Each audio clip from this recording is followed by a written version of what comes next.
শত্রুর চোখ ফাঁকি দিয়ে নিমিষেই ধুলোয় মিশিয়ে দেয় KH-101 মিসাইল। ইউক্রেনের যুদ্ধে আতঙ্ক হয়ে দাঁড়িয়েছে রাশিয়ার তৈরি KH-101 ক্রুজ মিসাইল। অত্যাধুনিক প্রযুক্তির ক্ষেপণাস্ত্রটির আঘাতে রীতিমতো নাকাল কিয়েভ। পশ্চিমাদের থেকে পাওয়া আকাশ প্রতিরক্ষা ব্যবস্থা দিয়েও ঠেকানো যাচ্ছে না এই মিসাইল। শত্রুপক্ষের চোখ ফাঁকি দিয়ে টার্গেটে নিমিষেই ধুলোয় মিশিয়ে দিতে সক্ষম KH-101। ভয়াবহ যুদ্ধক্ষেত্র হবে গাজা সিটি, মানুষকে সরে যেতে নির্দেশনা।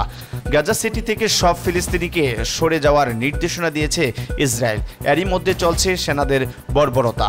বড় ধরনের হামলা চালিয়েছে তাল আল হাওয়া অঞ্চলে।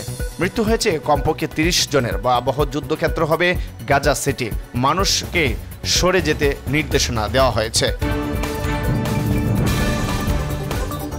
গাজায় যুদ্ধবিরতি ইস্যুতে হামাসের সিদ্ধান্ত মেনে নেবে হিজবুল্লাহ।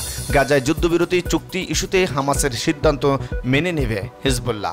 বুধবার এমন মন্তব্য করেছেন গোষ্ঠীটির প্রধান হাসান নাসরুল্লাহ। খবর টাইমস অফ ইসরায়েলের টেলিভিশনে দেয়া বক্তব্যে তিনি বলেন, গাজায় আগ্রাসন বন্ধে চুক্তি হলে লেবানন সীমান্ত থেকে হামলা বন্ধ করবেন তারাও। নাসরুল্লাহর দাবি, অঞ্চলটির প্রতিরোধে গোষ্ঠীগুলোর পক্ষ থেকে মধ্যস্থকারীদের সঙ্গে আলোচনায় অংশ নিয়েছে হামাস। পশ্চিম তীরে অভিযান অব্যাহত রেখেছে ইসরায়েলি বাহিনী। দখলকৃত পশ্চিম তীরেও অভিযান চালিয়েছে ইসরায়েলি বাহিনী। বাড়িতে বাড়িতে তল্লাশি চালানো হয়েছে বিভিন্ন স্থানে। তুল কারামের শরণার্থী শিবিরে এই নাবলুসেও ব্যাপক অভিযান চালায় ইসরায়েল। সেনাদের ছোড়া বুলেটে শিশুসহ আহত হয় বেশ কয়েকজন।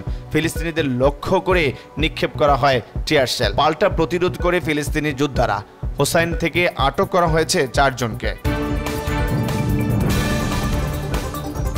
বাইডেনকে ট্রাম্পের ফের মুখোমুখি বিতর্কের চ্যালেঞ্জ।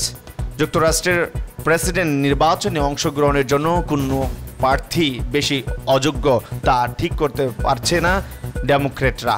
প্রেসিডেন্ট জো বাইডেনকে বিদ্রূপ করে এমন মন্তব্য করলেন ডোনাল্ড ট্রাম্প। হামাসের হামলায় নিহত আরও এক ইসরায়েলি কমান্ডার। গাজায় হামাসের পাল্টা প্রতিরোধে প্রাণ হারালেন আরও এক ইসরায়েলি কমান্ডো। মধ্য গাজায় ফিলিস্তিনি প্রধান স্বাধীনতাকামী সংগঠনটির হামলায় মৃত্যু হয় তার। বুধবার এক বিবৃতিতে বিষয়টি নিশ্চিত করে ইসরায়েলি প্রতিরক্ষা বিভাগ IDF। 21 বছর বয়সী ওই ইসরায়েলি কমান্ডোর নাম তাল লাহাদ। তিনি বেফার সাবার মাগলান ইউনিটের কমান্ডো হিসেবে কর্মরত ছিলেন। News desk, Paris Bangla TV.